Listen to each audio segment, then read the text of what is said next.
najprej povezal to, kar se dogaja danes in to, kar se bo dogajalo v četrtek. Brez lažne skromnosti, ker res ni potrebna.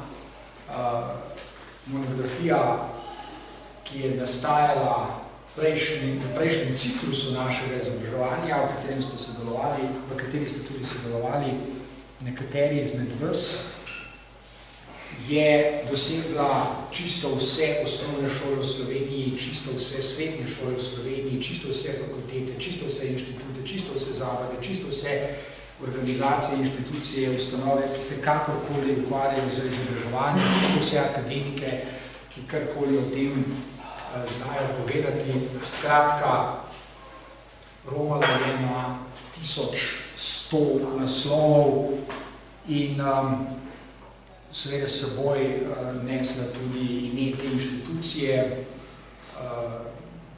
opis dela naše inštitucije, predstavitev projekta, strokovni center. To so preprosto empirični podatki, ki dokazujejo, da česa podobnega zavod v svoji 70-letnici še ni naredil. Danes ta hip ni človeka v tej državi, ki bi moral kaj vedeti v Siriusu, pa tega ne ve. Ga preprosto ni. Ker ima vsakdo doma, na domačem naslovu je dobil v roke vse informacije o našem delovanju, kdo smo in tako dalje, kaj počnemo. Tisti, ki ste se na začetku tega šolskega leta javili, da boste sodelovali v tem novem projektu, ki je posvečen avtizmu, boste seveda, po mojem mnenju, ne boste odstopili od tega, zraven tudi v naslednjem šolskem letu, v katerem bomo izdali novo monografijo, posvečeno avtizmu. Veste že, da smo osnovni načrt, kako bo izgledala ta monografija, že naredili. Dogovorili smo se na začetku šolskega leta v skupini, v timu sodeluje tudi mama, da bomo sproti zbirali gradiva, popisovali primere, da bomo potem na podlagi tega z večjo lahkoto naredili to monografijo. Ta monografija bo narejena na tak način. Imela bo teoretski uvod z sodobnimi spoznanji o sami naravi avtizma. Danes bom predstavil še najnovejše izsledke, res najnovejše izsledke iz dveh znanstvenih študij. Ena je bila objavljena 28. maja letos. To je predvčerajšnje. Drugi del te monografije pa si predstavljam kot množico konkretnih situacij, v katerih se je znašel kakšen dijak z avtističnimi simptomi, torej kot opis konkretne problemske situacije, ki sledi odgovor, nekako v smislu, mi smo v tej in tej problemski situaciji, ko smo se soočili s temi konkretnimi problemi, naredili to in to. Tako da bo knjiga narejena tudi kot svojevrsten vodnik, kot priročnik za vsakogar, za starše, za vzgojitelje, učitelje in naprej, ki bi se ali pa ki se bodo kdaj znašli v enakih ali pa podobnih problemskih situacijah. Torej, naš namen je, da damo od sebe izdelek, ki bo popisal dobre, da narečem odlične primere, kako ravnati v posameznih problemskih situacijah, v katerih se znajde otrok, v katerih se znajde starši, v katerih se znajde mladostnik, v katerih se znajde njegov vzgojitelj, učitelj, v katerih se lahko znajde pač vsakdo, ki se tako ali drugače srečuje z avtizmom, oziroma z avtističnimi simptomi. To nas čaka v naslednjem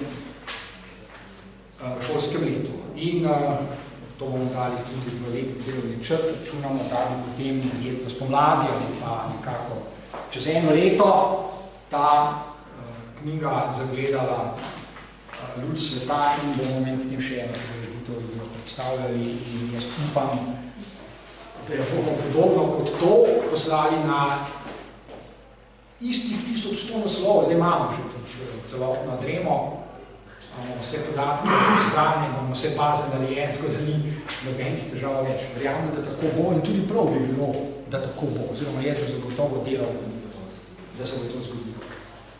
V letošnjem šolskem letu, če lahko povzamem, smo popraskali po površju. Popraskali smo po osnovnih principih diagnosticiranja avtizma, po nekaterih najbolj relevantnih kliničnih študijah, s katerimi raziskujemo bodisi možgane, ljudi, ki imajo avtistične simptome, ki bi lahko postali ljudje z avtizmom, kot se reče, ki raziskujejo seveda vzporedno tudi možgane, ljudi, ki takih simptomov ne razvijajo. Raziskave, ki se osredotočajo na človeški genom, oziroma na spremembe genij v posameznih genskih sekvencah. Posvetili smo se, oziroma pogledali smo nekaj osnov socialne kognicije in na koncu socialne neuroznanosti. Naredili smo en sprehod skozi nekaj ključnih področij, ki jih je dobro poznati, če hočemo razumeti, zakaj avtizem sploh nastane, kaj avtizem je in pa kaj lahko naredimo, oziroma kako lahko kaj naredimo, če se srečamo z avtističnimi simptomi. In danes, kot rečeno, si bomo pogledali eno študijo, ki je na res izvrsten način narejena in kaže raziskavo, kako lahko dosežemo zelo dobre rezultate, če se lotimo dovolj zgodaj in na ustrezen način dela z otroki, z posamezniki, za katere sumimo, da bi se lahko pri njih razvil avtizem ali pa da se že razvija. In ko rečem zelo zgodaj, o tem smo sicer že govorili, mislim na starost 3 do 4 let. To je prva študija, ki se bomo ogledali, ki je podprta z znanstvenimi dokazi, kaj je mogoče narediti z ustreznim pristopom, ki je dovolj kompleksen, ki se ga lotimo dovolj zgodaj in to v sorazmerno kratkem času. Rezultati so res vse. Ena študija, druga študija pa, kot rečeno, je objavljena pred 48 urami v reviji Nevron, ki poudarja, analizira pomen jezika oziroma razvoja jezika pri otrocih ne samo za razvoj avtističnih simptomov, ampak zlasti za to, kako se lahko takim simptomom do določene mere celo izognemo. Razvoj jezika je eden zelo pomembnih dejavnikov, ki se bomo torej danes posvetili. Tukaj vidite na zaslonu, to je schematiziran, grafični prikaz ionskih kanalov oziroma dogajanje na ionskih kanalih v nevronih. To je schema oziroma prikaz, ki je bolj ali manj simbolične narave v tem primeru tukaj danes. Simbolične narave, zato ker bi rad grafično ponazoril, kako natančno lahko spremljamo dogajanje v človekovih možganjih. To, kar vidite na zaslonu, je tako rekoč izreda kvantne fizike. Ionski kanali so tako drobni, so tako ozki, če lahko rečemo, da praktično lahko govorimo o kvantnih pojavih, ki se dogajajo na tej ravni. Mi jih lahko spremljamo, jih analiziramo, jih statistično obdelujemo, matematično obdelujemo in težko bi rekel, da o tem vemo zelo malo, ker preprosto ni res. O teh procesih vemo zelo veliko. In ker vemo zelo veliko, se lahko tudi zelo veliko iz tega naučimo. Eden od dejavnikov, ki sem ga večkrat že poudaril, eden od dejavnikov, seveda obstaja tudi drugi, vedno znova bi rad na tega opozoril, je na primer način prehranjevanja, oziroma so molekule, ki jih ljudje vsak dan moramo uporabljati, če hočemo preživeti. In zagotovo je nekaj ironičnega v tem, da ljudje včasih rečejo, zlasti, ko bi bilo treba seči v kakšnih tabletah, da kemije pa že ne bodo vnašali v svoje telo. Kemija vnašamo v telo svoj dan. Naše telo je kemija. Naše telo je narejeno iz molekul in atomov. In vsak dan dovajamo na milijarde novih v obliki hrane in pijače. In zdaj zelo vplivamo na lastno biokemijo. In spet, zelo natančno tudi vemo, kako te vplivi potekajo. In zelo natančno vemo, kateri vplivi so škodljivi in kateri niso. Tudi glede tega ne bi mogli reči, da o tem ne vemo kaj prav dosti, ker vemo izjemno veliko. No, ampak to je samo schematična, torej slika, ki naj pospremim tole današnje razmišljanje, začetek današnjega razmišljanja. To pa ni schematično, to je pa fotografija, narejena pod elektronskim mikroskopom, ki je zopet izjemno, po eni strani je ilustrativna, ker nam zelo veliko pove, po drugi strani nas pa navdaja z navdušenjem. Namreč, to je fotografija nevronskih povezav. Mi lahko s sodobnimi napravami spremljamo take povezave v realnem času. Njih lahko, ko se seveda za to odločimo, v laboratorijih, inštitutih in tako dalje, ko se za to odločimo, jih lahko spremljamo tako rekoč na tisočinko sekunde natančno. In obstajajo raziskave, ki to dejansko naredijo. Mi lahko za vsako sekundo povemo, kaj se dogaja z izbranimi neuroni in kako tvorijo, kako se med seboj povezujejo. To so povezave, ki nastajajo v korteksu. Korteks je izjemno zanimiv predel človekovih možganov, sicer imajo tudi nekatere druge živali, zlasti primati, imajo razvit korteks, ampak nobena žival toliko kot človek. Namreč v korteksu je od približno 100 milijard nevronov, koliko jih ima povprečni človek v svoji glavi. V korteksu se povezuje približno 16 milijard nevronov, kar je evolucijski dosežek brez primere. In seveda, raziskovanje korteksa je zato izjemno obetavno in vsaka nova raziskava, ki jo preberemo, nam vliva več upanja, če lahko tako rečemo, zato ker ti nevroni, teh 16 milijard, ki se povezujejo med seboj v korteksu, tvori tako velikansko število sinaps. In to, kar je morda najbolj skoraj čudežno je, da so ti nevroni med seboj molekularno tako različni, da je to pravi vrelec, pravo bogatstvo pojavov, ki so recimo vezani na človekovo zavedanje sveta, samozavedanje, zmožnost za razmišljanje, kritično razmišljanje, metakognitivne zmožnosti, načrtovanje, predvidevanje in tako dalje.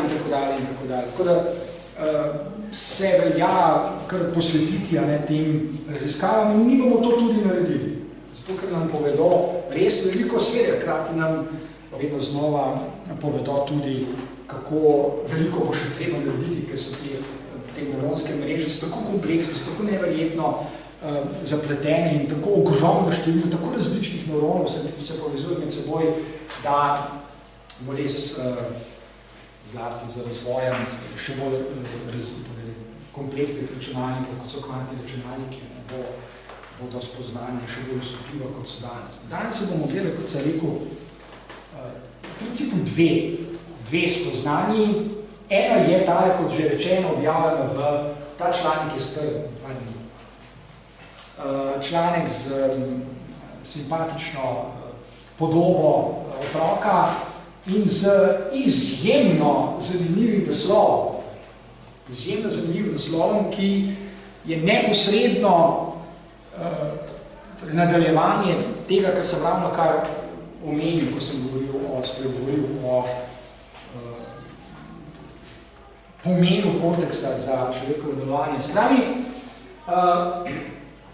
razvoj jezika v zgodnjem obdobju, ko je otrok star 1 leto, naprimer, razvoj jezika celo pred tem, ko otrok še ne uporablja aktivno jezika, je pa del jezikovnega simbolnega okolja, ker živijo okrog nekaj ljudje, ki seveda govorijo. Razvoj torej jezika v tem obdobju je izjemno pomemben za razvoj korteksa, oziroma za razvoj povezav, ki sem jih prej pokazal oziroma prejšnjo sliko v korteksu. In to ima lahko veliko prediktivno veljavnost, napovedno veljavnost za razvoj avtizma. Se pravi, še eno zelo pomembno orodje, če lahko tako rečem, imamo v rokah, da bi že zelo zgodnjem obdobju, ko je otrok star 2 leti, 3 leta, že lahko napovedovali razvoj autističnih simptomov, ker je to raba jezika tako zelo pomembno. Jezik je tako zelo pomemben za razvoj korteksa in tudi za razvoj teh simptomov, ki jih imenovali avtistični. Prosim. Govoriš zdaj o prvem letu, ko otrok še ne prakticira, ne govori, ampak vpliv jezika seveda tudi že pred tem. Že če pogledamo v literaturo, recimo David Copperfield, najsijajnejših romanov, napisan v izjemnem stilu, vedno je predstavljal literarnim teoretikom eno težavo, ker je Dickens opisoval kot prvoosebni pripovedovalec in seveda povezan z Davidom Copperfieldom, kako se je njegova mati vedla in v kakšnem prostoru je bila, še preden ga je rodila. Hočem to reči, vpliv jezika na zarodek že preden se rodi. V tistih časih seveda še ni bilo nobenih naprav, da bi to lahko tudi izmerili ali pa opazili. Danes jih imamo in to potrjuje na celi črti. To potrjuje na celi črti in včasih je že kar tako, se mi zdi malo neprimerno, ko staršem svetujemo,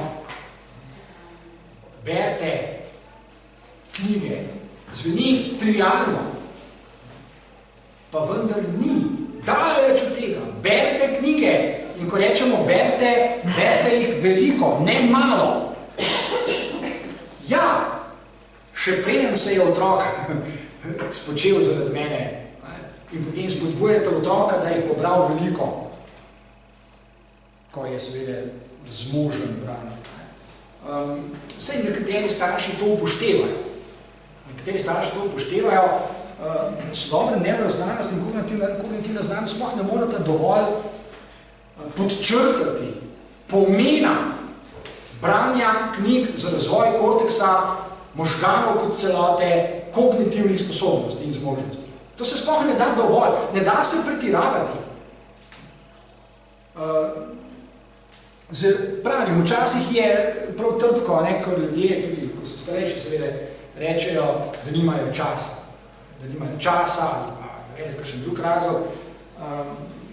Če bi vprašali nevroznanost, potem bi bil preprost, direkten, neposreden odgovor na vprašanje, koliko brati, koliko je sploh možno. Jaz nimam nobenega pametnega razloga, da bi zavrnil trditev, ki ni moja, sicer od nekega drugega znanstvenika je, da bi človek vsak teden naj prebral vsaj 2 knjigi. Ampak se smejijo. Ljudje se smejijo, češ, ne, niti nimam časa, niti ne vem, kaj takega. Ampak v redu, jaz te izgovore z lahkoto spremem, meni nič hudega, če ljudje to reče. Ne. Ampak ko bi ljudje vedeli, kako izjemno pomembno je branje za razvoj možganov, možgani nadzorujejo vse, kar se dogaja v človekovem telesu. In za to, kar sem tudi tukaj že večkrat poudaril, za sodobna spoznanja, ki jih tudi še ni moglo biti, ne, v predprejšnjem stoletju, namreč, da ni nobenega nujnega razloga, da bi se gostota možganov, in v tem smislu je dobro vedno znova imeti pred sabo take slike. Gostota nevronov, naprimer na kubični milimeter, pri ljudeh, ki so stari 80 let in več, ni nujno manjša od gostote nevronov pri 20 letih. Ni nujno manjša. Tako deluje naši možgani, če se ne skrbimo za take povezave. In gotovo je eden ključnih dejavnikov, kako skrbeti za take povezave, in mislim, da bi to moralo biti v našem najboljšem interesu, je branje knjig. To dejansko zveni trivialno tudi zaradi tega, ker je tako zelo preprosto. Nič ne boli, nikamor ni treba iti. Danes imamo tudi knjižnice, ki so skoraj zastonj.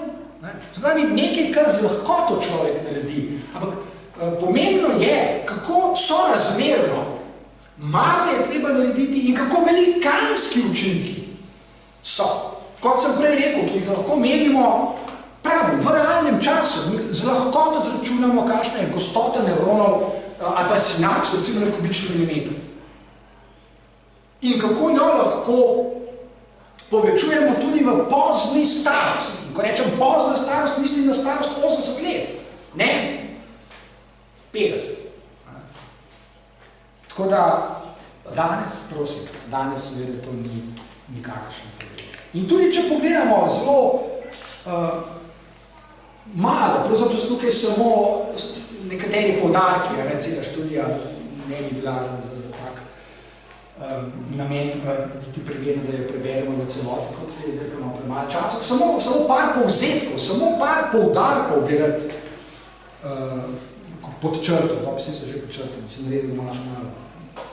Vidite, ko opazujemo, vse to lahko izmerimo, točno vemo, kaj je boljši jezik, kaj je večja fluentnost, kaj pomeni tvoriti kompleksnejše stavke, kaj pomeni tvoriti daljše povedi, kot se reče in tako dalje. Tem ni nobene skrivnosti. Z lahkoto prepoznamo in določimo,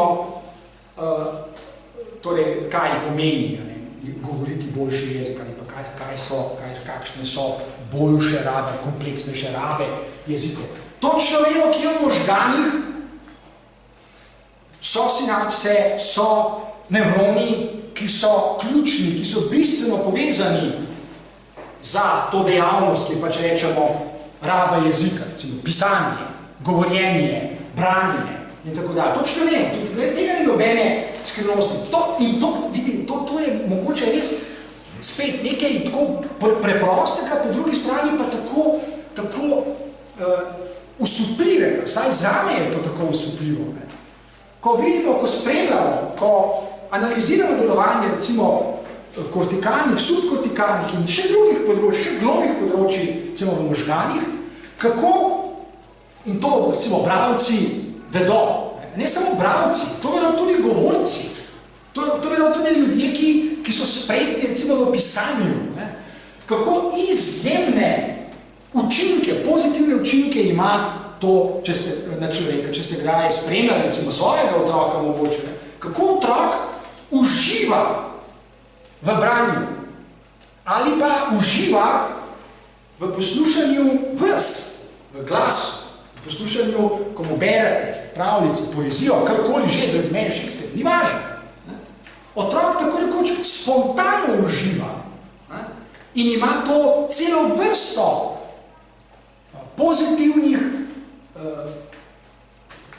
torej učinkov, ki jih spremljajo občutki samozadovoljstva, spoštovanja, samospoštovanja, ko človek pravzaprav samega sebe nagrajuje. Samega sebe nagrajuje s pozitivnimi učinki, ko recimo nekaj prebere, ko ima občutek, da tisto razumel, ko nekaj recimo napiše, ali pa ko nekaj spretno napiše, ali pa ko dobi povratno informacijo od nekoga, recimo od učitelja, da je nekaj res dobro napisal. Ampak res dobro seveda pomeni uporabljati jezik na en bogat način, ker jezik je sam po sebi pravzaprav neizčrpen. Usupljivo dejstvo je, da je recimo v slovenskem jeziku, da je iz 25 črt lahko sestavimo neskončno stavko. Iz samo 25. In da ne samo, da ni nobene potrebe, da so ti stavki, ne vem, kratki, v obliki kakšnih SMS sporočil, ker sploh niso stavki, ki so za neka sporočila, recimo, ali pa kakšnih elektronskih sporočil, ampak da,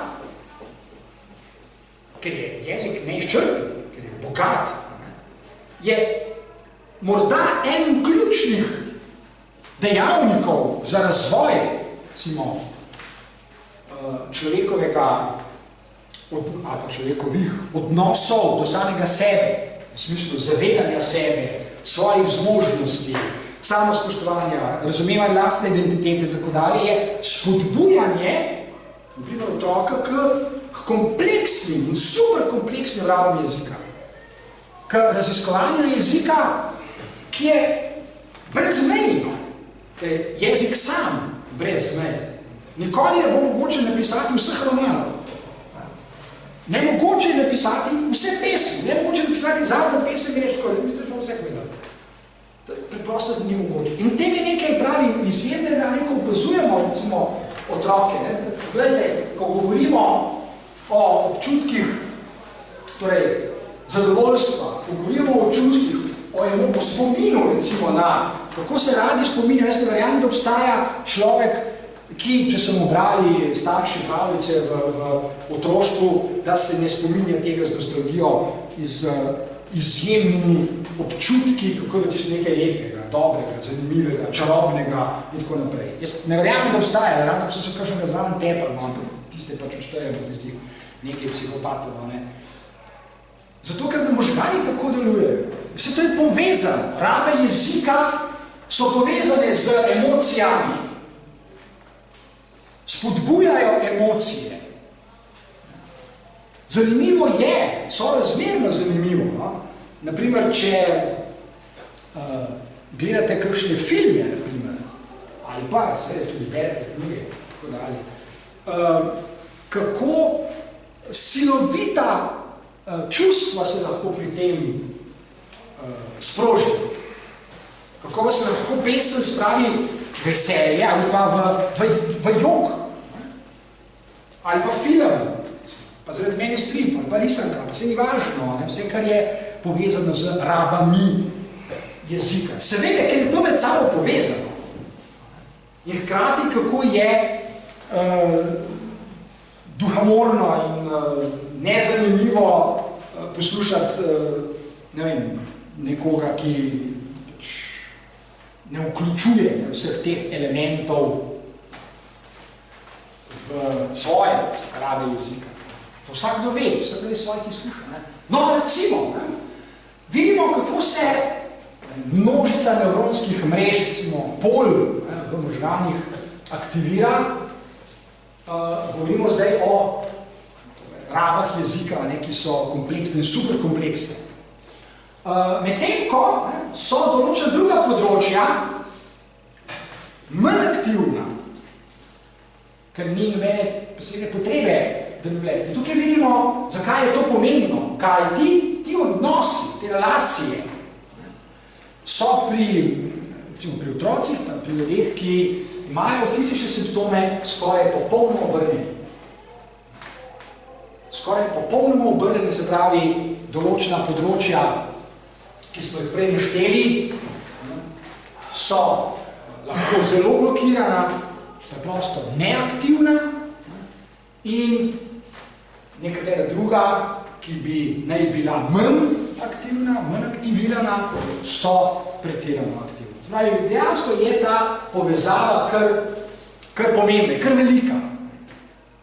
Korelacija med enimi področji, rabami jezika in to vidite že zgoraj, se pravi, vidimo v obdobju, ko je star otrok 1 ali 2 leti. Zelo zgodaj. Pa potem. Zelo zgodaj. Zato je včasih res tudi trpko, oziroma žalostno, da človek vidi, kako ne zmorejo pri kakšnem otroku postaviti diagnoze do 15 let starosti. Diagnoza se postavi v prvem letu. Samo dovolj natančno je pač treba spremljati in vedeti, kako se diagnosticira. To smo s tem tudi začeli. To so zelo precizne in zelo natančne zadeve. In danes imamo dovolj naprav in dovolj pripomočkov, da to tudi ugotovimo. Nobene skrivnosti ni. Je pa to, prosim, ja. Tamle, ko si rekel, oziroma prišli popolnoma obrnjeni. Skoraj, ja. Kaj pa recimo izjave, ki jih oni dojemajo? Preproste izjave, ki jih mi podajamo, a so lahko tudi samo razumevanje verjetno pri njih, tudi kasneje, drugačno od naših pričakovanj. Ne? Ja, vi veste, sem mislim, da smo o tem že... En primer sem ti prej povedal, enega mojega dijaka, ko sem mu ponovil izjavo, ki jo je prej slišal od učenca, je rekel, jaz sem imel druge informacije. In je tej mojemu napotku popolnoma sledil. Prej pa ne. Ampak meni je deloval, da čisto tako povem, popolnoma avtentično, ko je rekel, jaz sem imel prej drugačne informacije, tudi če mu je, ne vem, ta sošolec enako ali podobno povedal. Mislim, to ta popolnoma prepričljiv je bil. Tudi njegove reakcije so bile take. S tem si se dotaknil enega zelo kompleksnega problema, ki je sicer značilen za rabe jezika, pri kateremkoli človeku. In to je, da je raba oziroma tvorjenje celo sorazmerno preprostih stavkov. Sorazmerno preprostih. Recimo, zelo preprosto je reči, danes je torek. Silno preprosto zadeva. Ok? Pa vendar ni čisto tako. Z lahkoto dokažemo, da se dva človeka, ko se, na primer, želita sporazumeti, se pravi, imate celo interes, nista brezbrižna druga, se želita sporazumeti, kdaj bo večerja? Kdaj bo večerja? Danes je torek, kdaj bo večerja? Ali bo 18, približno ob 18, ali pa, na primer, po 18 uri. In nekdo reče, danes po 18 uri bo večerja, in drug reče, v redu. In pride, ne vem, ob 9 domov, reče, fajn, kje pa večerja? Ja, smo jo že pojedali. Ja, pa si zjutraj rekel po 18. Ja, sem rekel po 18, ampak nisem pa mislil ob 21. Mislil sem, mi dva seveda zelo dobro veva, na kaj se to nanaša. Mislil sem po 18, kdaj je po 18? 10 čez 6, 15 čez 6, pol 7, vprašanje je ob 7. Ampak to je silno preprosta zadeva, ki nam takoj postreže s poznanjem, ki ga lahko verificiramo, seveda, vedno znova, da je v sam jezik že upisana možnost, strukturna možnost, ki je tale. Večja verjetnost je, da se ne bomo sporazumeli, kot pa da se bomo. Zdaj, ta aksiom je dobro sprejet, ker drugače imamo težave. Če verjamemo, da je jezik nekaj zelo tako kot, ne vem, matematični kod, ne, ki ga računalnik prebere vedno, pri jeziku niti približno tako ni. In seveda, da bi se spet lahko vrnili nazaj k uni sliki korteksa, ne, in bi pokazali, kako veliko sistemov sodeluje v možganih, ko izrečemo en sam stavek. Preprost. Ni treba imeti še, ne vem, 3 podredi, pa 5 podpiči, pa ne vem, še 3 uklepaje pod črto, še eno opombo, kot imajo Nemčiji, ki imate, Nemci imajo radi take stavke. Pa glagole po možnosti na koncu, da ne pol gledaš, na kaj za Boga se to sploh nanaša. Ne govorimo o tem, govorimo preprosti stavki. Seveda, zdaj, če k temu dodamo še, to itak velja za vsakega, če pa k temu dodamo še druge dejavnike, ki se pravzaprav niti dotaknili nismo, ali pa morda smo se jih večkrat dotaknili tukaj, pa tukaj, pa tukaj. Pa seveda s tem izrazom bi bilo kar treba temeljito razčistiti, nekaj je normativnega v naših rabah jezika. Ampak to je zdaj tema za neko drugo srečanje. Ne? Če k temu dodamo torej še druge dejavnike, kot je spol človeka, starost, način, kako govori, zven in tako dalje, zadeva postane pa tako rekoč neobvladljiva. Tako rekoč neobvladljiva. In zdaj bi se lahko vrnil pa en takem ovinku na začetek. Do določene mere, pa vsaj gotovo včasih, to smo tudi že omenili, je res, da recimo pri avtističnih simptomih lahko izpade recimo razumevanje metafor. Razumevanje metafor ali pa razumevanje kakšnih prefinjenih odtenkov rabi jezika, kot je ironija, recimo hudomušnost ali pa norčevanje iz koga in tako dalje, tako dalje. Če zdaj vse to damo skupaj, potem je dejansko treba biti izjemno spreten, in mislim, da se ti o tem govoril, izjemno spreten, da bi recimo dosegli nekaj takega, kot je bil predmet tistega, s čimer si ti začel. In seveda ni nujno, da je vsak človek tako izjemno spreten, oziroma da se je naučil biti tako izjemno spreten. Saj zato pravzaprav smo tudi tukaj. Ja. Zlasti pri avtizmu,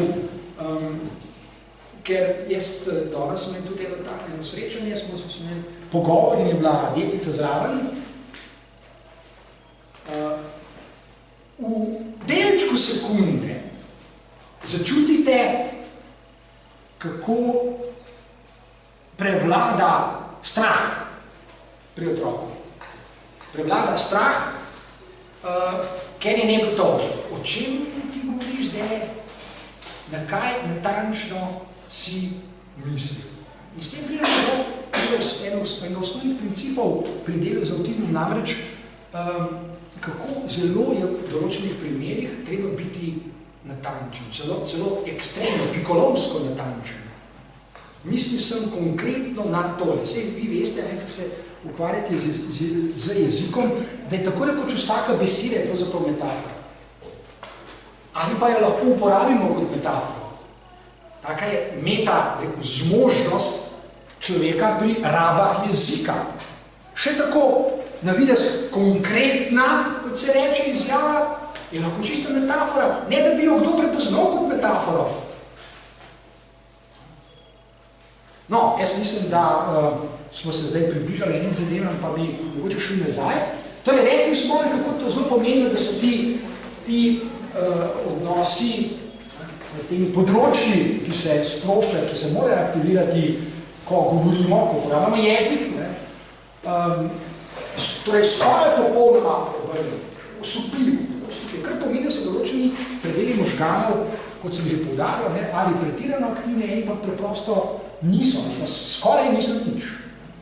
K sreči, ja, prosim. Ali lahko tukaj ne se najdejo kakšne vzporednice, ne vem, če je še kdo drug gledal eno gledališko predstavo, kje so ostale naslov. Gre pa za starejšo žensko, ki se sooča z demenco, ne? In na koncu ta gospa govori popolnoma nerazumljiv jezik. Ne? Čist, torej, brez kakršne koliko vezave, samo neki brbljani, ki še popolnoma nerazumljivo. Ja, ker so razpadle, pri njej bi lahko videli, če bi naredili sken možganov, kako so nevronske mreže, ki so prej zajemale recimo na milijone sinaps, preprosto so razpadle, samo še ene parih utripa in ona ne more teh delčkov med sabo preprosto ne more povezati. Ona lahko ima besedo za, ne vem, sonce, recimo, če bi povedal skozi okno, sonce, manjka ji pa vse ostalo, ne? Zunaj si je sonce, ona lahko reče samo sonce.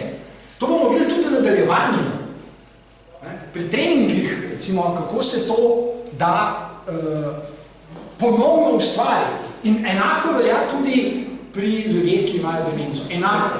Ne sicer seveda v tako veliki meri, zato ker človek, ko ima demenco in je star, naprimer 80 let, ima vendarle manj resursov, manj moči kot otrok, ko je star 2 ali pa 4, kjer lahko še računamo čisto na razvoj, pri 80 letih, ko seveda težko govorimo še o razvoju. Ja, razpadajo, dobesedno razpadajo. Čist fizično. Če bi pogledali, kot sem prej rekel, bi videli, da enostavno tle so lukne, dobesedno praznine so. Tle nam je, da bi bilo 100 000 nevronov, ni ničesa. Zdaj, če pogledamo, kako lahko pri otroku, se pravi, ko govorimo še o razvoju, zgodnjem razvoju, pri rabah jezika, kako lahko uporabimo to znanje, do katerega smo ravnokar prišli in dosegamo res osupljive rezultate. Zdaj sledi študija, ki to potrjuje, ki je bila narejena, to mogoče samo za en tako uvodno napoved, uvod v to raziskavo, ki je sicer z nekega drugega področja povezana z enim drugimi tehniki, kot je meditacija, ki pa pravzaprav potrjuje iste principe delovanja možganov, kako lahko, kot vidite, že samo razmišljanje, razmišljanje je aktiviranje nevronov, že samo razmišljanje o določenem dejanju, ki ga bi radi storili, samo razmišljanje o tem že povečuje verjetnost, da bomo tisto tudi storili. To so osupljive zadeve, že zgolj, kot človek reče, vse sem sam na kratko na to pomislil. Ni čisto tako. Res je, da si samo na kratko pomislil, ampak pomislil si ne pa naključil, ampak je zadaj neka namera, neka intenca in tako dalje, ki se jo morda sploh ne zavedaš. In ta že povečuje verjetnost, da boš tisto, o čemer razmišljaš, tudi storil, oziroma da se boš tistega lotil. In študija to kaže. Ljudje, ki ne samo včasih na trenutke, ampak ki iz dneva v dan in pogosto, dolgo časa, razmišljajo o vedno znova istih stvareh. Ni važno, so to zdaj spomini, a so to ideje, ki so pač aktualne in se jim zdijo pomembne. Ni važno. Že samo dejstvo, da vedno znova razmišljajo na podoben način o istih ali podobnih temah, jih ipso facto vodi k temu, da bodo najverjetneje to tudi naredili. Zdaj, tak skoraj trivialen primer je človek, ki pogosto, naprimer, dlje časa razmišlja o samomorju, je že na poti, da ga bo tudi storil. Ni nujno, da ga bo. Je pa na poti, da bi ga. Torej, veliko manj naključnega je, kot bi pa ljudje radi. Saj to sem sam tako rekel, saj to sam tako mimo grede na hiter nekaj sem pomislil. Ni čisto tako, z vidika možganov že ne. Ker, ko so možgani aktivni, prej smo se pogledali, katera področja so aktivna. To deluje. Možganske aktivnosti niso, saj to je kar malo nekaj, nepomembno. Ni res, to je že empirična akcija, to je že dogajanje. In glede na to, da se prek možganov torej informacije prenašajo na celotno telo, smo do tega, kar ljudje pač bi radi, zelo zadržani. Ne, pogosteje, ko boš o neki stvari razmišljal, večja verjetnost je, da se ti bo zgodila. Ker boš sam nezavedno težil k njej. Ljudje, ki pogosto razmišljajo recimo depresivne misli, so pravzaprav bolj ali manj že depresivni. Misel je materialna, ker so možgani materialni. To ni nekaj, duša nič ne plava nad možgani. Možgani so duša. Zato je to pomembno. In seveda, to lahko sprijemo uporabljamo recimo pri meditaciji.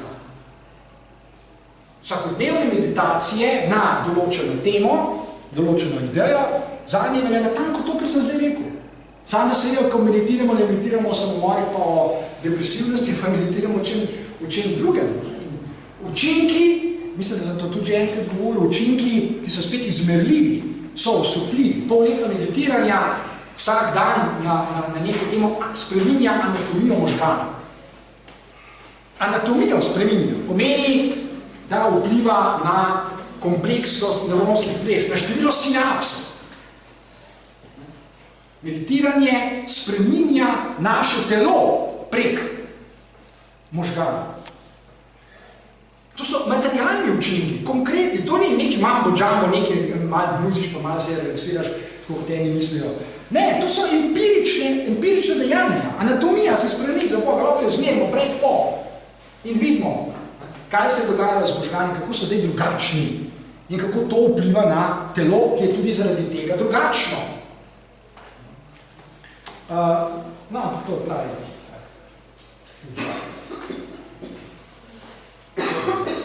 Aha, ne, samo ja,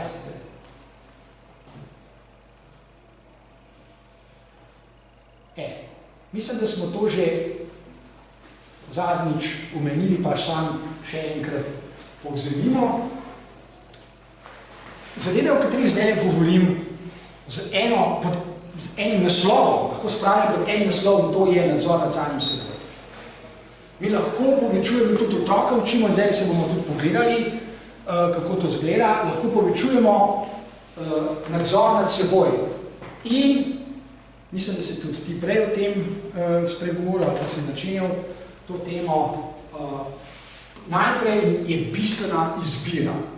Ko govorimo o izbiri, pomeni, da se mora otrok ali pa kdorkoli zavedati, da ima izbiro. Ni vedno tako, da se človek zaveda, da ima izbiro.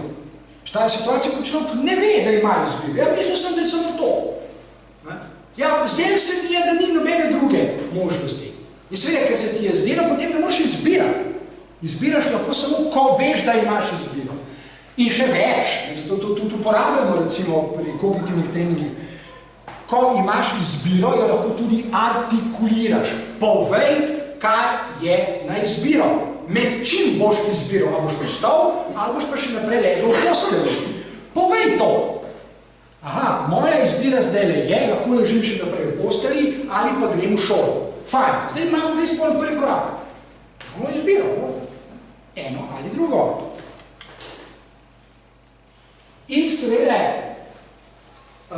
delovni spomin, kar delovni spomin ni nič drugega kot metafora za tiste predele prej, ki sem jih naštel, ki so aktivni v možgani. Delovni spomin pomeni, da možgani z različnih koncev poteknajo na plano vse tiste informacije, podatke, dejstva in tako dalje, ki so potrebni, da bi človek tudi nekaj naredil. Brez delovnega spomina, tudi če vem, da je nekaj na izbiro, ne vem, kaj s tem početi. Se pravi, se ne moramo odločiti. Torej, mora biti aktiven delovni spomin. Delovni spomin, ki že seveda pomeni nekaj, kar je lahko določen problem. Namreč lahko se zavedam, da sem bil v prejšnjih situacijah pred tako izbiro kasneje kaznovan, ali pa da je se bilo nekaj neprijetnega, ali pa nekaj takega, česar se ne želim spomniti. Zbrati, ni nujno, da bom zdaj, čeprav sem pred izbiro, pa vem, katera je, da bom to tudi naredil. Ali pa tako, kot je rekel polkovnik Slade v filmu, El Pacino ga igra v filmu Von po ženski. Če se spomnite tistega njegovega znamenitega govora na v dvorani, ko reče, čisto vse je v življenju, ko sem bil na križišču, sem vedel, katera izbira je ta prava. Ampak niti enkrat je nisem izbral. Zakaj ne? Zato, ker je bilo tako fucking težko. Ker je bilo tako lažje izbrati uno. Čeprav sem videl, kjer je ta prava. Torej, včasih se starši pritožujejo, pa vzgojitelji se učitelji se pritožujejo, stokrat sem mu že rekel, ali pa vse je imel vse na izbiro, to je premalo. To še uvod v predgovoru ni. V tem temelji tudi velik del, recimo, sodobnih ideoloških praks. Pejte v trgovino, se tam je vse na izbiro. Vse je, samo da človek malo drugače deluje. Mogoče za kakšne robote to še velja, za človeka pa tudi slučajno. Naslednji nujni korak, da bi kaj storil. Vem, da imam izbiro, znam jo artikulirati, v meni to sproži cel kup občutkov, spominov, da pretekle izkušnje, tako dalje. Ja, imam na voljo kognitivne vire, da to tudi naredim. Kaj so kognitivni viri? Kognitivni vir, recimo, je zmožnost za razumevanje pomena te izbire. Kaj to pomeni zame? Ok, lahko da mi moj delovni spomin pravi, da je to nekaj neprijetnega, kaj vam itik zobarjeva, ne? Vem, da imam na izbiro, grem k zobarja, pa bom še naprej zobolu. Vem, da kadar sem šel k zobarja, da ni bilo že slišati ta svedr, ki ni najbolj fajn, ampak kognitivno pa vem, da vse je treba jeti. Oziroma, ne samo, da vem, da je treba jeti. Lahko, ker kognitivni viri so tudi intence, tudi namere. To bom kljub temu naredil. In tukaj vidite, kako natanko pri alokaciji kognitivnih virov, kako pogosto ljudje raje najdejo izgovore. Ja, vem, da imam izbiro, se vem, da je to v redu, ampak tega ne bom naredil. Se mi ne da, nimam časa, bla, bla, bla. Natanko za alokacijo kognitivnih virov, se pravi za premeščanje kognitivnih virov. Bom uporabil, tudi če jih imam, ni nujno, da jih bom uporabil. Ohranjanje selektivne pozornosti, seveda, ko se enkrat odločim, potem bi se moral, jasno, pri tem je dobro tudi ustrajati. Zato smo že danes govorili, to vam samo zato kažem, da bomo potem lažje razumeli to študijo, ki nam kaže, kako lahko s kognitivnimi treningi veliko naredimo pri avtizmu, tudi sicer. Inhibicija predmočnih vzgibov, zato je izjemno pomembno. To je izjemno pomembno, da se naučimo, torej, to tudi starši velikokrat ne vejo, ne razumejo, da če hočem narediti dejanje X, moram hkrati preprečiti, da bi storil dejanje Y. Se moram inhibirati, mi moramo v zadnjem življenju inhibirati, blokirati celo vrsto impulzov, celo vrsto želja. Če hočeš, da se mi uresniči želja 1, se mi ne more hkrati še želja 2 ali pa 3, moram unije 2 dati na strani, vsaj za nekaj časa. Zdaj se pa mi pogledamo tole študijo. Študija ima, torej, meni je bilo kar zanimivo to tudi brati ali pa študirati v luči tega, kar je napisano v tej knjigi, kognitivno znanost v šoli za 21. stoletje, namreč, ker vidite, tukaj govorimo tudi radi v našem zavodu, individualizirani edukacijski program.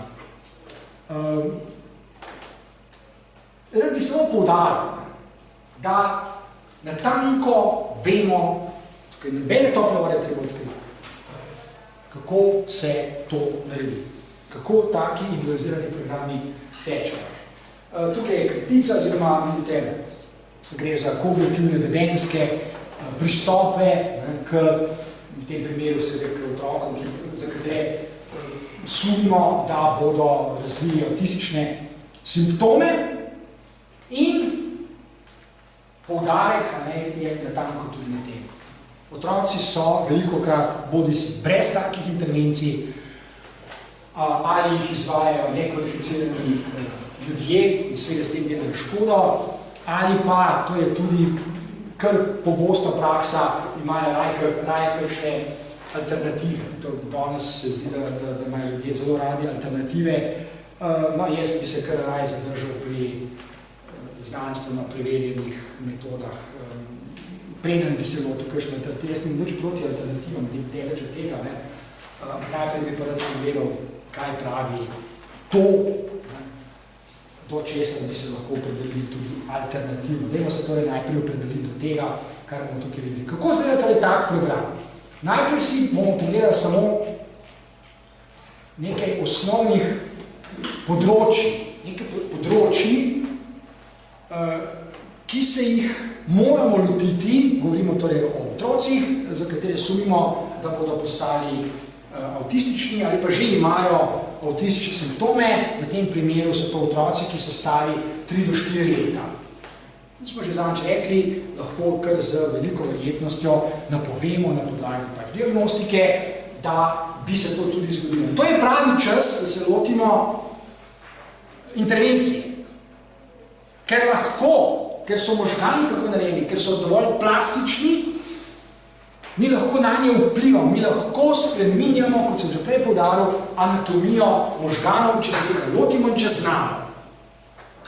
In področja, vidite, so pravzaprav samo 4. Samo 4 področja so. Prvo področje je usmerjanje pozornosti.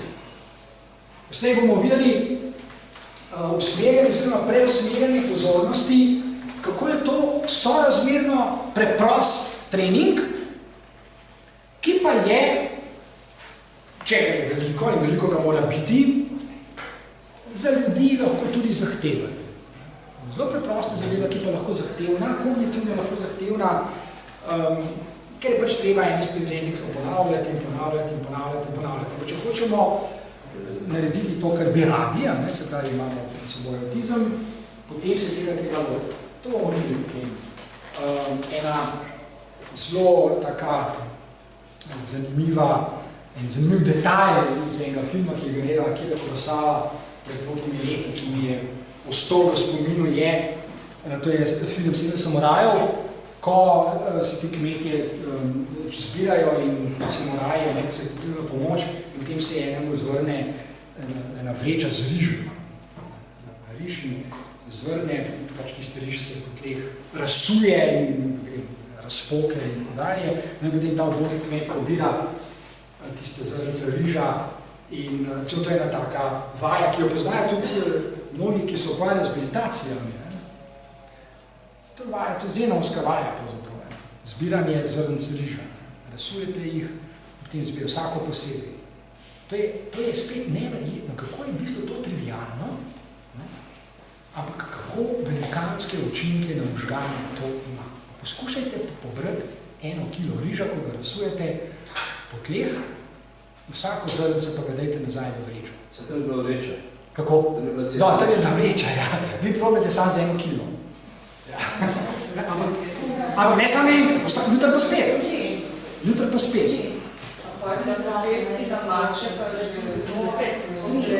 V nekem smislu se je ona razdobna, ne?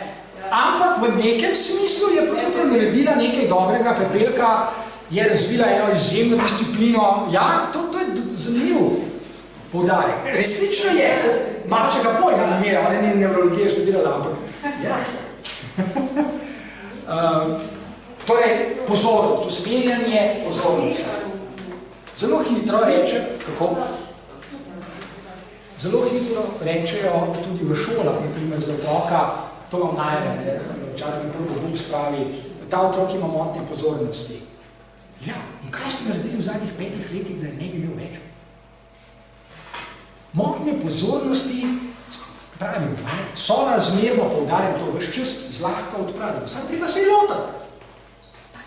Ok, gremo naprej. Drugo področje je, to je mogoče res še ena taka tema, ki včasih tudi človeka kar malo slabo voljo spravlja.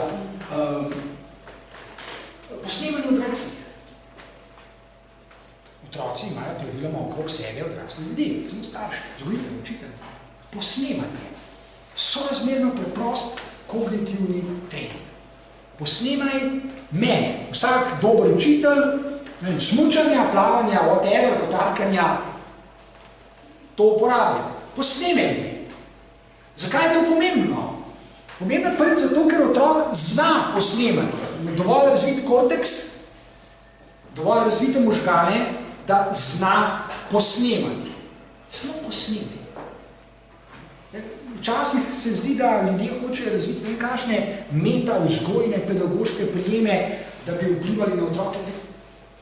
Začnimo pri najbolj preprostih, samo posnemaj odraslega. To, kar dela, on delaš ti. Zdaj, tukaj je že velikokrat problem, ker bi starši radi, recimo, da otrok dela nekaj drugega, kot delajo oni. Taka zlobna metafora, pa prispodoba je, ko starši, starši, ki imajo 120 kg, pribjegajo otroka, kako da smejo nekje. Obstajajo vulgarni primeri, samo posnemajte. Okay. In to uporabljamo pri kognitivnih primerih. O jeziku smo že govorili, spravi, osnovna raba jezika, ki jo treniramo, je recimo zgolj imenovanje predmetov. Imate pred seboj 100 različnih predmetov, dajte mi za 100 različnih predmetov, otrok jih ne pobere in za vsak predmet ne pove nalepko, ne mu da. Telefon, miška, tipkovnica, zaslon, ključi, itd., itd., itd. Zelo preprosto, ampak če imate hkratni pogled, kaj se dogaja v možgani, to je blazno učinkovito. Izjemno učinkovito. Je pa mukotrpno, ne? Treba je 100krat in 100krat in 100krat to ponoviti, dobesedno zato, da se nevronske mreže ustvarijo, prav ustvarijo se, nastanejo, kot smo že prej rekli, spreminjamo anatomijo. In pa, recimo, elementarne motorične spretnosti, kot je, recimo, risanje ali pa sestavljanje in tako naprej. Osupljive zadeve, kakšen vpliv ima na možgane, naprimer, vsakodnevno sestavljanje, zaradi meni rubrike okoljske, vse. Če se kakoli že. Ok, to so 4 področja in samo 4, ki smo se jih lotili, oziroma ki se jih lotili študije. Zdaj pa seveda tisto, kar mi smo že povedali tudi eno drugo številko, mi smo rekli celo 40 ur tedensko. Tle se pa zdaj seveda začne. Najmanj 20 ur tedensko. Če rečemo, da ima teden 7 dni, naprimer, ali pa če rečemo, da ima 5, pomeni 3-4 ure dnevno. O tem govorimo.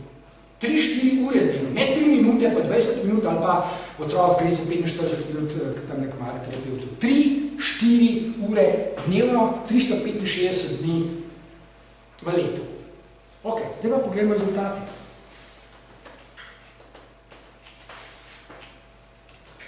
To so čisto natančno, zelo natančno, bolj natančno, ne vem, če je mogoče, opredeljeni cilji oziroma kaj delajo. Čisto za vsako od 4 področij, ki smo jih omenili, čisto konkretno, kaj delamo z otrokom. Kaj od njega pričakujemo in vsakič, čisto vsakič. To je tisto, kar je najbolj zahtevno pri kognitivnih treningih in najbolj deluje in tega se pogosto najbolj otepajo. Ker je dohmorno in zahtevno kognitivno in naporno. Vsakič, ko učitelj, vzgojitelj, kdorkoli, terapeut nekaj reče, recimo pove njegovo ime, otrok pogleda v njemu. V nekem smislu, samo v nekem, je pravzaprav to, ta izraz seveda je malo grd, pa ga ne uporabljamo, lahko ga, če se zavedamo, kaj to pomeni, gre za trening. Zdi se celo včasih, kot za dresuro. Gre za trening, ampak se res gre. Trening kognitivnih sposobnosti, možnosti, s katerimi spominjamo anatomijo možganov. In to ponavljamo in ponavljamo, kot smo rekli, imate čisto vse nevodile, čisto vse je napisano, vsako vprašanje je napisano. Poglejte, otrok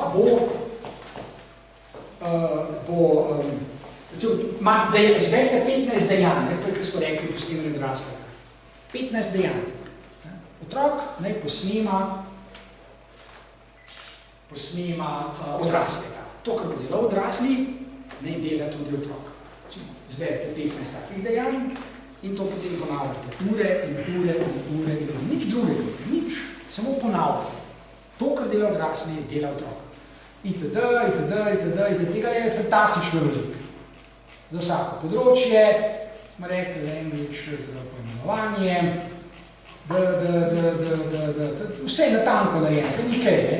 Ekspresija, pravi, otrok naj izbere, poimenuje, nalepi nalepke, zberite, kar hočete, da so to dejanja, akcije, filmi, poklici, ni važno, vse to potem tudi stvar posameznih izbira, ne, interesa otroka, itd. Tega je fantastično veliko. In vse to vemo, te nobene skrivnosti, Zdaj pa samo pogledajte rezultate. Niti en trening ni trajal več kot 16 mesecev. Seveda je to naporno in tako naprej. Ampak, če pogledate iz perspektive otroka, otrok je star 3 leta. 16 mesecev, če se spomnite, sem rekel, s kognitivnimi treningi mi lahko pred vstopom v šolo. On je star 3 leta, ko bo konec tega kognitivnega treninga, bo star 4,5. Ma še dovolj, da vstopa v šolo. Avtizma ni, praktično ga ni več. Nobena stvar ne bo trajala, vidite, večina pa celo bistveno manj, ampak 20 ur vsak teden, 365 ur leto. Za vsako področje, imate to natančno napisano, da se ni treba, da zdaj čisto vsako stvar, za vse imate napisano. Evo, to so potem testi, s katerimi so zmeri. Vidite, pred, po, to je 98 študiranja, februarja, novembra, 98, po 16 mesecih, kot sem rekel, vidite, so empirični, s testni preverjeni rezultati kognitivnih zmožnosti, ki jih ima otrok prej in potem. In zanimivo je tudi, kakšna so poročila staršev. Starši so zraven, so starši tudi sproti spraševali, naj starši povedali, kaj pa oni opazijo. So testi, so objektivni in tako naprej.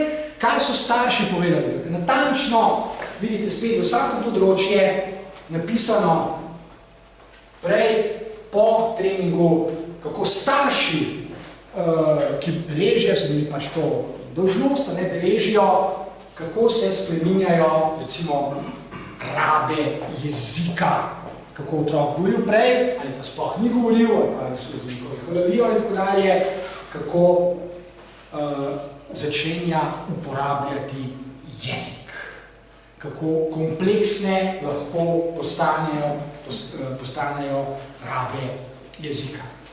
In ko je otrok star, tukaj vidite, to imam najraja, ker zdravanje nima očesnega stika. Seveda, kaj ste pa naredili, da bi ga imel? Na vse to je možno vplivati. Ja, tisti nimajo očesnega stika. Ja, tisti, ki so brez kognitivnega treninga, mogoče res. Tisti, ki so ga pripadeležni, pa ne. Enak. Prosim. Kaj se to v Sloveniji? Slovenija je še v kameni dobi, glede tega. Gotovo da do določene mere, sem in tja, v kakšnih fragmentih, v glavnem ne. Takole, kar sem zdaj jaz prikazal, pa sploh ne. Pri 3 letih, 20 ur na teden, ker se tisto, kar je najbrž, ta prvi problem je, ne vem, kje v te najde strokovnjaka, kdo ga plača. 20 ur na teden. 20 ur na teden je to tvoja celotna obveznost, kjer imaš kot učiteljica tudi poklic. 3-4 ure na dan. To je za tebe naporno in za otroka strahovito naporno. Ampak drugače ne gre, sam rezultati so pa fantastični. In po 1 letu in pol si lahko sam čestitaš. Tega je malo, ker je tako zelo zahtevno, ni pa nobene skrivnosti, kot vam kažem. Kako to narediti, kdaj narediti, s kakšnimi sredstvi, tako smo šli zdaj skozi. Nobene skrivnosti, ni tople vode treba iznajti. Celo več, raziskave, ki so danes, ki sem tisto prej pokazal, ki je objavljena pred 2 dnevoma, to samo potrjuje, kako so pomembne, ključne, bistvene rabe jezika, da znam šel zdaj čisto na začetek, vse na kameri. Usupljivo je, zakaj ni tega več. Ni, da to mislim, ker dostop ima tisti, ki ima denar.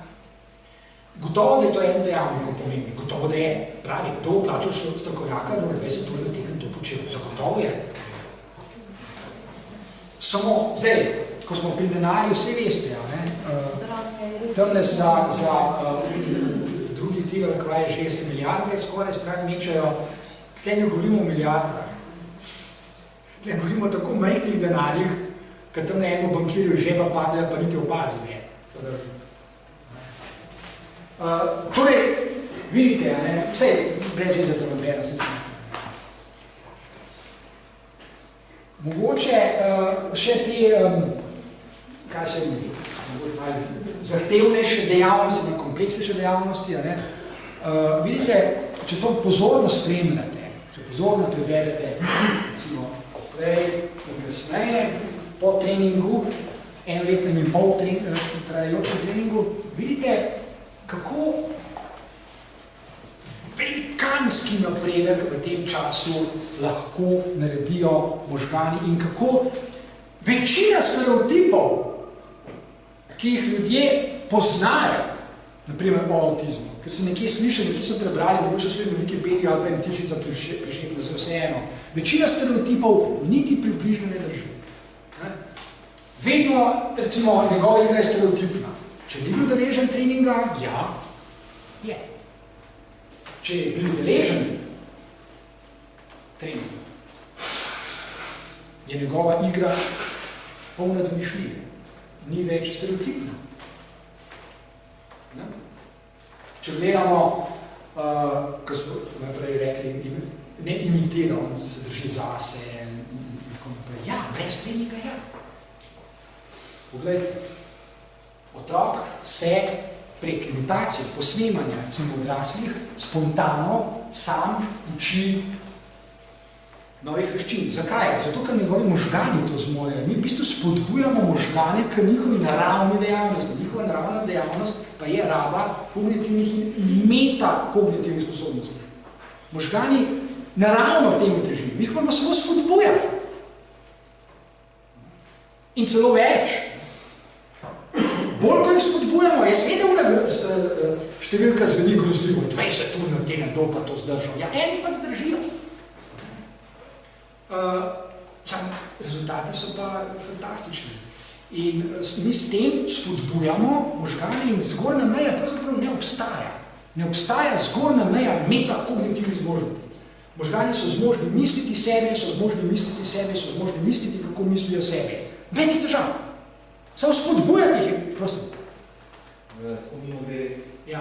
Jaz mislim, da vse te stvari biti zapakirane pri tej starostnem dobu, v katerem si ti govoril v neko igro. Nam je to zdaj grozno slišati 20 let, pa tole delati, to je se to, ta sistem, ki nekam retiš, pa tam delaš. Ampak to za otroka ni problem 20 let na teden delati, če je to igra. To je tisto poudarek, kako bi morali. Tukaj tega ne vidim, ker je razparcelirano, na katerih področjih. Ampak to je sodobni vrtec ali pa ena sodobni pristop pri otroku, kjer so ti simptomi prisotni, jaz mislim, da je zelo pokrije to področje, samo do zdaj ga mogoče nismo videli. Ja, seveda se strinjam popolnoma, ker težko boš dobil, oziroma ne boš mogel dobiti otroka, če ga boš postavil sladno, tako da je pa mi na tle 20 plus šla tren. Seveda, ja. Pozornost je tudi približno. It goes without saying, ja, se strinjam, seveda, absolutno se strinjam. In mogoče celo ta pripomba tvoja dobra, ker pove, kako, ali pa poudarja, ali pa ilustrira, ponazarja, podkrepljuje, naprimer, kako lahko otroka pridobimo v teh letih pa sploh z lahkoto za tako igro, seveda.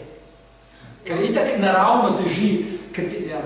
Kaj lahko kažem, kaj pa otroci vidimo v teh letih, kaj lahko da vidimo mi, ne? Ne so začeli, da si je po koncu, ne bom povedal, bom raj takrat, ko bo predstavitev otrok, kaj bomo dobili drugo leto. Jaz sem mislil, da bom kar 4 vajercev vzel v roke, enega srednješolca dobivamo, ki se je mani šlo potem tudi kar na jok, ko sem pač malo vprašal, kaj se je pa zdaj z njim dogajalo, s tem otrokom. Če je srednješolc, potem seveda veste, kako približno je strgo, to ni 3 pa 4 leta. Kaj se je z njim do zdaj dogajalo, brez slabe vesti rečem nič. In seveda, ko smo pa tele zadeve zamudili, ali pa v glavnem zamudili, ja, pol je pa že malo pozno. Nisem rekel, da je prepozno, tega nisem rekel, je pa pozno. Ker možgani, seveda po vseh teh letih, se pravi, ko je otrok star 15 let, 16 let in naprej, je tudi ta, rekel, malo grdo rečeno, avtistični razvoj, seveda pa tudi potekal v eno smer. Zdaj pa jasno, če en razvoj poteka v napačno smer 1 leto ali pa 15, najbolj ni težko sklepati, kaj potem lahko naredite po 15 letih. Malo ali pa pogosto nič. Je preprosto prepozno. Zato skozi poudarjamo, 3 leta, maksimalno 4, 20 ur na teden, ja, skozi igro, seveda vse. Spet, a ne, zveni preprosto, samo treba se lotiti. Samo še eno vprašanje. Ja. Kam pa ta avtističen razvoj, v negativno smer, kam pa to lahko ravno? Namreč opažamo včasih so, da se v 4 letih pri nas nekdo pride, potem, ko odhaja, stvari včasih spremenjajo celo na slabše. Kljub samo, da smo strokovni center za na tretje, da se veliko pogovarjamo, to so zelo preprosto bolj opažene, namreč govori o nešolskem sistemu, v razredi klasično pa tisto spontano obnašanje, ko se tisne kom v nekih situacijah, ki so narediti malo nevsakdanje, to kar da smo ponavljali vsakdanje zadeva, to vsakdanje življenje, tam bi bilo otrok celo bolje funkcionirati. Ja, jaz se nažalost moram s tabo strinjati. To se dogaja zato, ker sam razvoj, ko govorimo o razvoju, v bistvu samega sebe podkrepljuje. Naprimer, vzemimo en primer. Če se otrok ni naučil v zgodnjih letih, da se, ne vem, poleti je vroče, se preznojiš, normalno je, da se stuširaš. In normalno je, da je takrat to tudi prijetno. Celo z mrzlo vodo je poleti prijetno se stuširati. Pa recimo, in taki obstajajo, da se tega ni naučil. Otrok je poleti v 30 stopinjah zavit v neka oblačila, ponavadi je kakšna plastika ali pa kaj takega, ki je najcenejša, stoji se seveda na veliko in dobesedno ne opazi, da to ni v redu. On je tako na nek način navajen, da ne vidi v tem prav kognitivno, ne vidi problema. Ali pa, ne vem, oddaja neprijeten von, jasno, če se toliko znoji, seveda, on se navadi na to, on samega sebe ne zazna ga okolica, ne.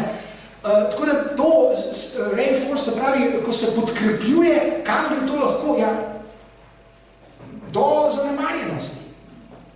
Če seveda nekdo ne intervenira in tako dalje.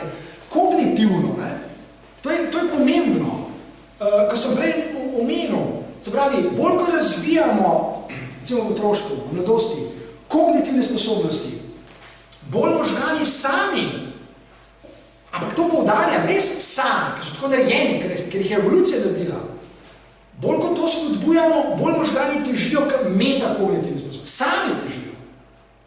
Se pravi, kot da človek lahko pogleda na svoje dejanja malo do zunaj, pa vidi, kaj počne. Aha, zdaj le delam tole. A je to v redu?